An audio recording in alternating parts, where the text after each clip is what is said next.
Hello guys, continuing with the Competition Act Part 2, Composition of a Commission. That is a CCI, Competition Commission of India. According to Section 8 in the Companies Competition Act 2002, the commission shall consist of a chairperson and not less than two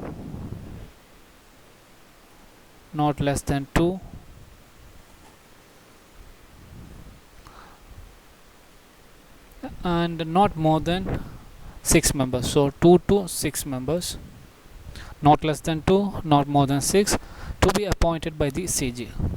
Simple. Point number 2, the chairperson and every other member shall be a person of ability, integrity, and standing, and who has special knowledge of and such professional experience of not less than 15 years in international trade, economics, business, commerce, law, finance, accountancy, management, industry, public affairs, or competition matters, including competition law and policy, which, in the opinion of the CG, may be useful to the Commission. The last point is the chairperson and members shall be whole-time directors. Once question asked in the examination by the ICI that whether a chairperson shall be a person who has been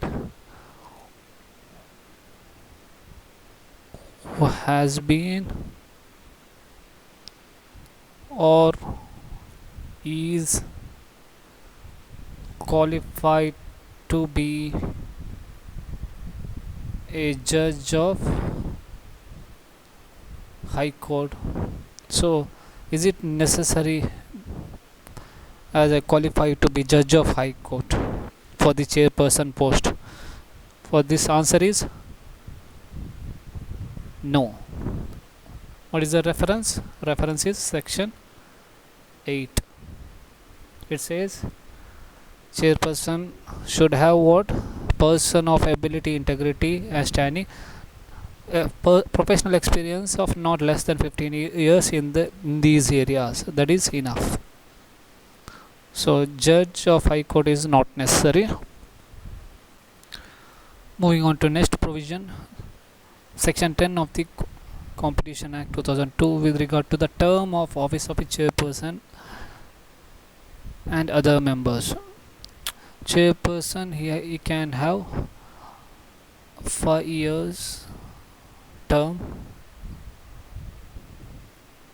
1 term. Can he reappoint? Yes, he can be reappointed, but till 65 years age, maximum 65 years age. The chairperson and every other member shall hold office as such for a term 5 years from the date on which he enters upon his office, and shall be eligible for reappointment, provided that the chairperson and other members shall not hold office as such after he attained age of 65 years. In the event of occurrence of vacancy in the office of a chairperson by reason of death, resignation, or otherwise, the senior most member shall act as a chairperson until the date on which a new chairperson appointed in accordance with the provision of this act to fill the such vacancy enter upon his office. Example: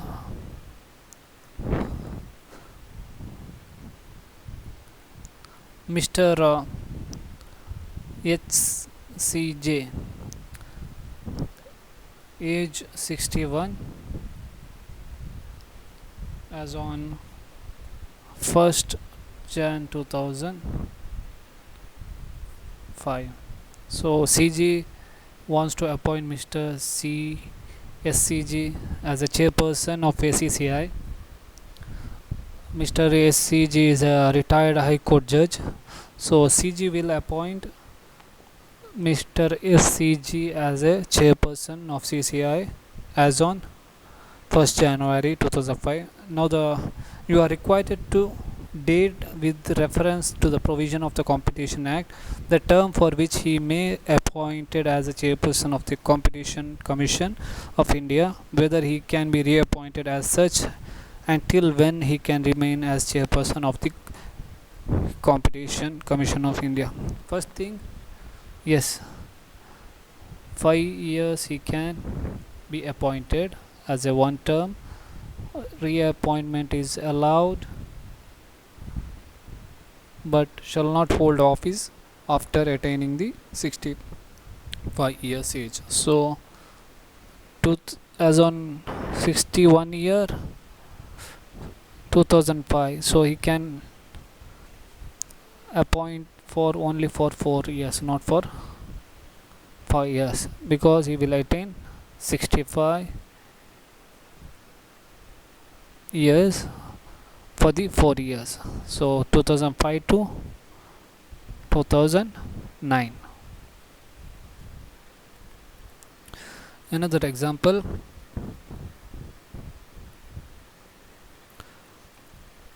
CG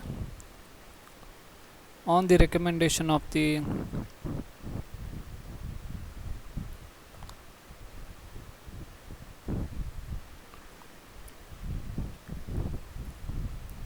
selection committee. What is this committee? Selection committee, these people will recommend the chairperson members to the CG to appointment for the composition of the CCI. So on the recommendation of the selection committee, appoints Mr. RKP. Chairperson will be appointed by the CG only, but the recommendation done by the selection committee. Mr. RKP, aged 56, as a member of Competition Commission of India, to be effective from the 1st January 2009. State with the reference to the provisions of the Competition Act 2002, the term for which he will be appointed and whether he can be reappointed. Yes, he can be appointed for the according to section 10. Member can be appointed, correct, for a term of 5 years from the date on which he enters upon his office, and shall be eligible for the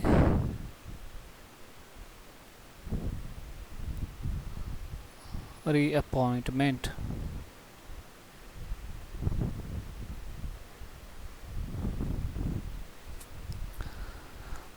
But they shall not hold office as such after attaining the age of 65 years. So after attaining the age of 65 years, they should not hold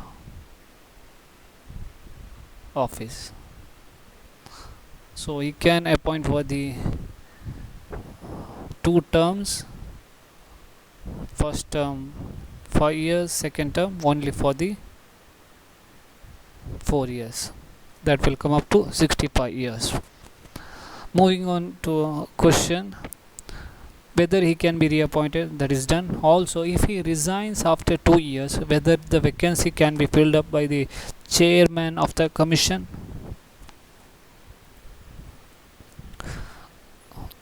Okay, if member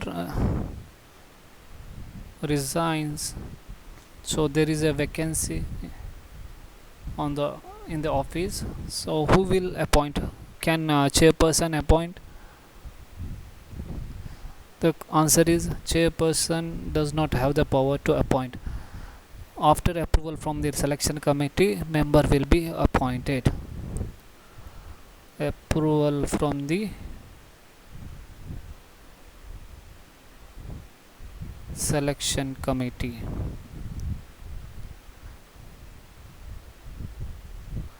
CG will make fresh appointment of the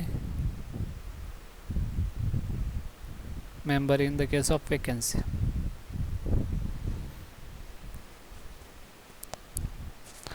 And the question further goes, required to mention the composition of the selection committee. Composition of the selection committee.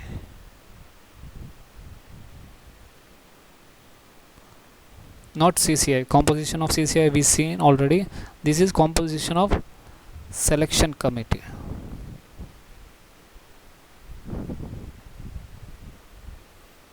So in composition of selection committee, they have chairperson first, number one chairperson, then one member,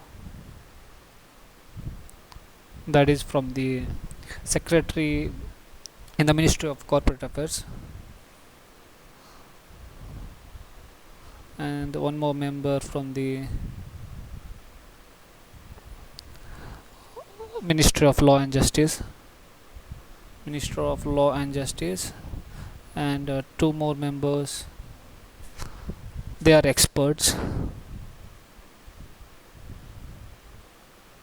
They are experts in the special knowledge of and professional experience in the international trade, economics, or a business, commerce, law, finance, accountancy, management, industry, public affairs, or competition matters, including competition law and policy, as we seen in the CCI composition. Members also should have the at least 15 years of the knowledge. So same will applicable here also for the expert. So two members, 2 plus 1 plus 4 members total, one chairperson. What is the qualification of the chairperson? He should be Chief Justice of India. Chief Justice of India or his nominee.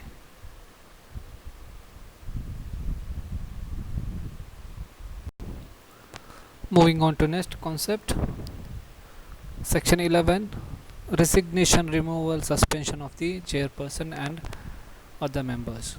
The chairperson or any other member may, by notice in writing under his hand addressed to the CG, resign his office. So in case of resign, notice should be in writing, notice in writing, provided that the chairperson or a member shall, unless he is permitted by the CG to relinquish his office soon, continue to hold office until expiry of 3 months. Okay, still he will be in office 3 months from the date of receipt of such notice, okay, or until a person duly appointed as his successor enters upon his office, or until the expiry of his term of office, whichever is the earliest. So example,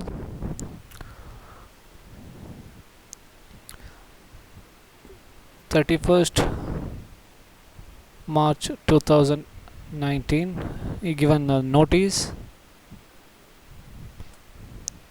So 3 months will come, 4, 5, 6. This will be his date of receipt of the notice. 3 expiry of 3 months from the date of notice. So he will be resigned here. Or if the person appointed here, let's say 31st May 2019, if a successor appointed here, then his term will complete here, that is on 31st May 2019. If his term for year term expires on 30th April 2019, then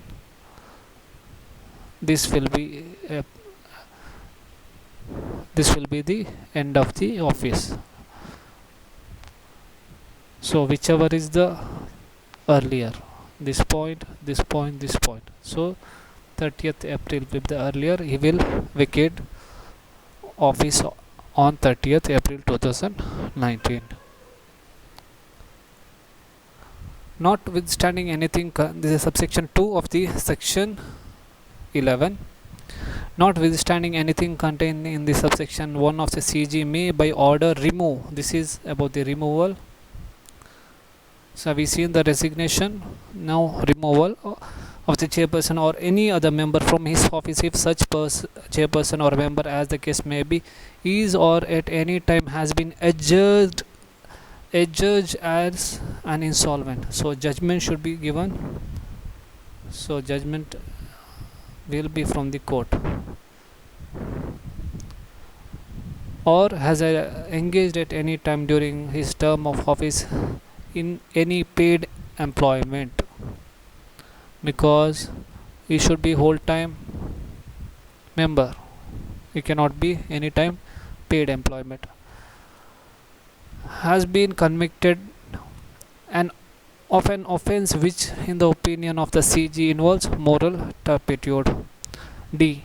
Has acquired such financial or other interest as is likely to affect prejudicially his functions as a member, or has so abused his position as to render his continuancy in office prejudicial to the public interest. Has become physically or mentally incapable of acting as member. So first one is insolvent, paid employment, convicted of an offense, financial or other interest that is prejudicial to the prejudicially. Next, abused his position. Last one, physically or mentally incapable. So these are the 6 points where CG can remove. But for the point D and E,